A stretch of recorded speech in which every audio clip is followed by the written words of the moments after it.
ಏರುಮಡಿ ಪದ್ಧತಿಯಲ್ಲಿ ಶೇಂಗಾ ಬೆಳೆದ್ರೆ ಉತ್ತಮ ಇಳುವರಿಯಾಗುತ್ತೆ. ಹೀಗಂತ ಬೇಸಾಯ ತಜ್ಞ ಮಲ್ಲಿಕಾರ್ಜುನ ಹೇಳಿದ್ರು. ಜಗಳೂರು ರಾಷ್ಟ್ರೀಯ ಖಾದ್ಯ ತೈಲ ಅಭಿಯಾನ ಎಣ್ಣೆಕಾಳು ಬೆಳೆಗಳ ಯೋಜನೆ ಅಡಿಯಲ್ಲಿ ಕೃಷಿ ಇಲಾಖೆ, ಐಸಿಎಆರ್, ತರಳಬಾಳು ಕೃಷಿ ವಿಜ್ಞಾನ ಕೇಂದ್ರ ಹಾಗೂ ರಾಷ್ಟ್ರೀಯ ಬೀಜ ನಿಗಮ ದಾವಣಗೆರೆ ಇವರ ಸಂಯೋಗದಲ್ಲಿ ತರಬೇತಿ ಕಾರ್ಯಕ್ರಮವನ್ನು ಜಗಳೂರು ತಾಲೂಕಿನ ಮೂಡಲಮಾಚಿಕೆರೆ ಗ್ರಾಮದಲ್ಲಿ ಹಮ್ಮಿಕೊಳ್ಳಲಾಗಿತ್ತು. ಕಾರ್ಯಕ್ರಮದ ಉದ್ಘಾಟನೆಯನ್ನ ತಾಲೂಕು ಸಹಾಯಕ ಕೃಷಿ ನಿರ್ದೇಶಕರಾದ ಶ್ವೇತಾರವರು ನೆರವೇರಿಸಿಕೊಟ್ಟಿದ್ರು.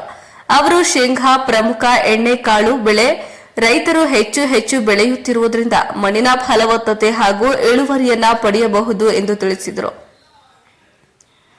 ಮಲ್ಲಿಕಾರ್ಜುನ್ ಬಿಒ ಬೇಸಾಯ ತಜ್ಞರು, ಐಸಿಎಆರ್, ತರಳಬಾಳು ಕೃಷಿ ವಿಜ್ಞಾನ ಕೇಂದ್ರ ದಾವಣಗೆರೆ ಇವರು ಶೇಂಗಾ ಬೆಳೆಯಲ್ಲಿ ನವೀನ ತಾಂತ್ರಿಕತೆಗಳ ಬಗ್ಗೆ ಮಾಹಿತಿಯನ್ನ ಒದಗಿಸಿದ್ರು.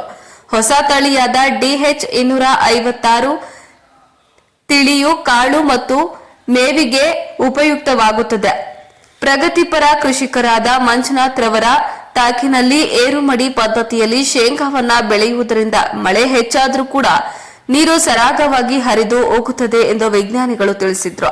ಕಾರ್ಯಕ್ರಮದಲ್ಲಿ ಪ್ರಗತಿಪರ ರೈತರು ಹಾಗೂ ರೈತ ಮಹಿಳೆಯರು ಭಾಗವಹಿಸಿದ್ರು. ಕಾರ್ಯಕ್ರಮದ ನಂತರ ಕ್ಷೇತ್ರ ಭೇಟಿಯನ್ನ ಮಾಡಿ ರೈತರೊಂದಿಗೆ ವಿಜ್ಞಾನಿಗಳು ವಿಚಾರ ವಿನಿಮಯವನ್ನ ಮಾಡಿಕೊಂಡ್ರು. ವರದಿ ಮಹಾಂತೇಶ್ ಬ್ರಹ್ಮ.